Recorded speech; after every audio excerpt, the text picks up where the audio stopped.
Hi, my friends. All right, so today we're gonna talk a little bit about a fun news event that's been going through the media, and I just want to illustrate how far we've gotten divorced from any sort of concept of personal freedom or anything. I mean, especially in the United States, and we'll talk about other countries. The way they're doing things and kind of the downfall of the West. Okay, so a lot of different topics meshed into one, but let's start with Nicki Minaj, none other than a celebrity. Who would have thought a celebrity coming out? But she came out and she said, "I'm hesitant to get the shot." Somebody I know from my home country, Trinidad and Tobago, they were gonna get married, and then the guy got the shot. He became impotent, and she called out the wedding. I don't blame her. By the way, I don't blame her at all. Actually, I think I would have done the same thing. I think she was quite smart to do that. I wouldn't want to be with somebody who is impotent, especially impotent in mind, body, and spirit. But anyways, uh, she was getting so much flack for this. I mean, untrue headline after untrue headline. I mean, she's not even an anti-vaxxer, to be honest. I mean, I'm way more radical than Nicki Minaj is. But just for the simple idea that you should have any sort of medical autonomy, she was completely lambasted by major media news outlets, celebrities on all social media platforms, and people just drank up all this Kool-Aid without any sort of second thought. And it's really it is what it is. I find it funny more than anything at this point, just because what is the first argument that these people always put forward? They're like, well, yeah, you have a right to not get the shot, but everybody else has a right to deny you entrance and to deny you a job. And I actually posted an article about all this. I'm really kind of paraphrasing my article that I wrote on freemindspeak.com. But I said, yeah, I actually have sympathy for this view because in the past I've described myself as a sort of anarchist, libertarian, just a non-government telling you what to do. And so the idea that private people should be able to do whatever they want is I'm very sympathetic towards that viewpoint. But I just think it's such a bad argument to make in this day and age because is it not very obvious that there is an agenda to everything and that everything is being commanded from the top down? Okay, that it isn't just private individuals who have their own opinions, denying you vaccination or denying you rights because you're not vaccinated or denying you entry to whatever. No. It's totally coordinated between the United States government and the corporations, a corporate state merger where they all have the same agenda to inject you with this foreign substance which is destroying your immune system, which is making people sick, creating the variants, okay? And look, you don't need to look that far to see that this is the case.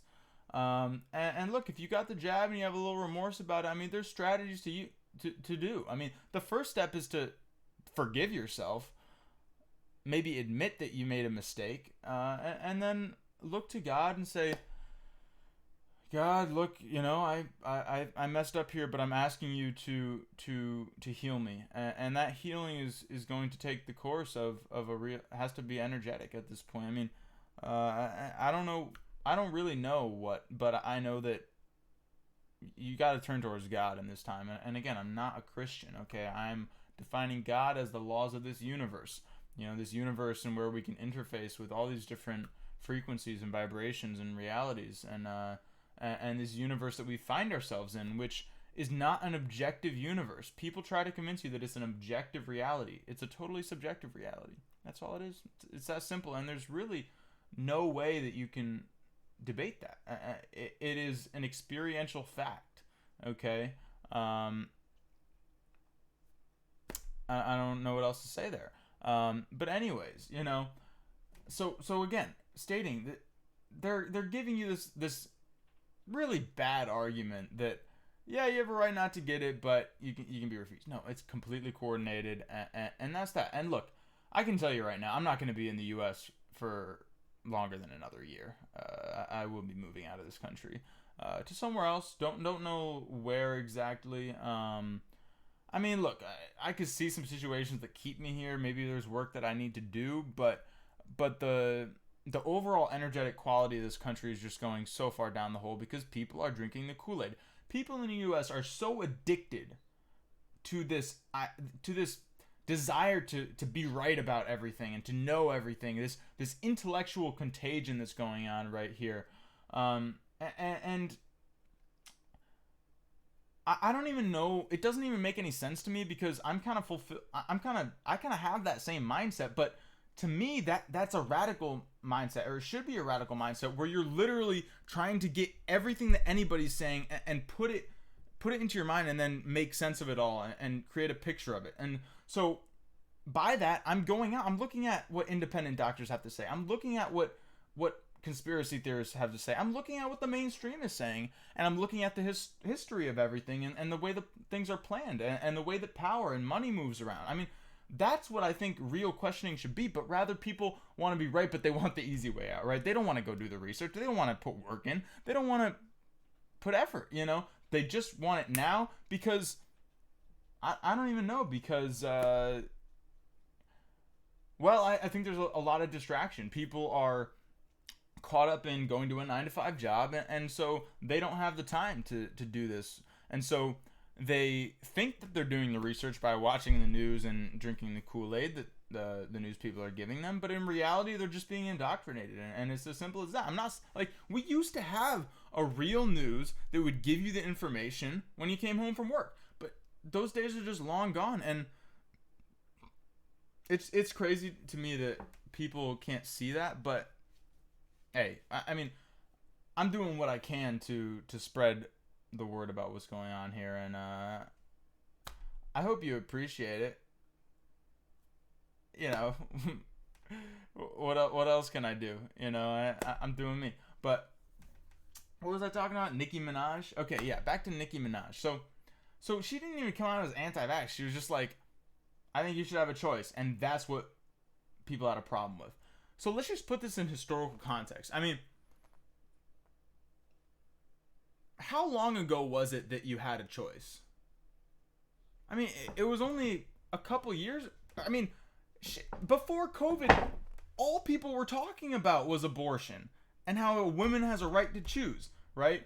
And nobody should be allowed to discriminate. It doesn't matter if you're a private company, right?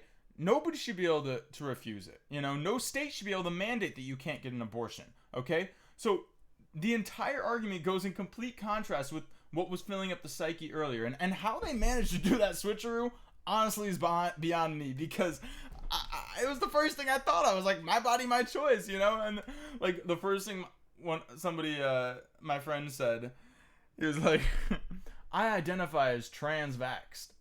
You know, it's like, but seriously, these are the arguments they use, and people like want to laugh at you when you use them against them. But that's really how absurd they are, right? When you have a viewpoint that really gets to the core of everything, you know, you realize that everything is a distraction, you know, and if you were allowed to know the truth about simple stuff like your immune system and how you can be healthy for very, very little money, you know, and fight off disease better than anything, and how disease is just happens if you are on this unhealthy wavelength. There's literally a frequency that you are on when you're unhealthy. They've measured the frequency of cancer patients. It's like 20 something hertz. If you die at like 23 hertz, okay? And these are patented research technologies that you can use. Geniuses operate at like 80 something, okay? So it's not rocket science, people, but they don't even allow you to see any science. You know, they just put the propaganda out. Man, I've just ranted this whole video, and I love it, and I hope you love it too. And I will see you when I see you. You know, I say like, oh, every other day. I've realized that I'm just gonna release a video when I feel like I need to release a video. I mean, there's so many people talking about this stuff, and half the time I feel like I'm just copying them, and I don't feel good about that, you know? So I'm only gonna come on when I really feel like I have something unique. I mean, there's so much stuff I see every single day that I want to share with all of you, but at the end of the day, I mean, that's really for a lot of us to go out and find ourselves. I'm gonna put it forward here, and hopefully that sparks things, as you can go out and discover. But, anyways, that's great, and I love you so much. I really do, and I know I get aggressive too, but I'm not angry. I just have to outlet this energy somehow, man. I have to outlet it. We all need outlets. Most of us are sitting just suppressed, like, I don't want to let anything out. I don't know what is going on in this world. If I express any emotion, somebody get mad at me. Who am I? Who am I? This is me, baby. Okay? This is me. God bless. See you later.